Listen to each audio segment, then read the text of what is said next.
నవరాత్రుల్లో అమ్మవారికి రోజుకొక నైవేద్యం ఏం చేయాలా అని ఆలోచిస్తున్నారా? అయితే ఈ వీడియో మీకోసమేనండి. మొదటి రోజు కట్టె పొంగలి చేద్దాము.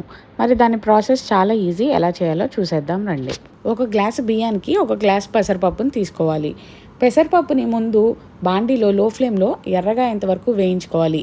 తర్వాత బియ్యము పెసరపప్పు రెండు కలిపి బాగా కడిగిన తర్వాత ఏ గ్లాస్తో అయితే బియ్యం తీసుకున్నామో అదే గ్లాస్తో 4 గ్లాసుల వాటర్ని యాడ్ చేసుకొని, అలాగే టేస్ట్కి సరిపడినంత ఉప్పును వేసేసుకొని కుక్కర్లో పెట్టి 3 విజిల్స్ వచ్చేంత వరకు కుక్ చేసుకోవాలి.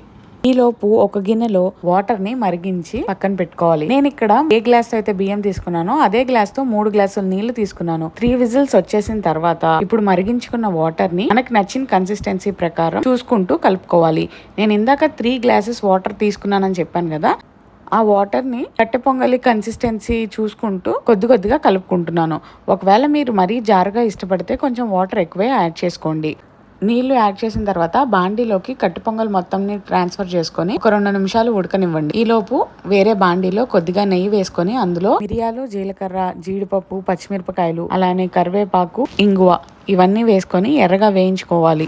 నెయ్యి ఎంత వేసుకుంటే టేస్ట్ అంత బాగా వస్తుంది. ఇలా వేయించుకున్న తర్వాత దీన్ని మనం ఉడికించుకుంటున్న పొంగల్లో వేసేసుకుంటే కట్టె పొంగల్ రెడీ అయిపోయినట్టే అండి. చేయడం చాలా ఈజీ, ఎవరైనా చేసేయచ్చు.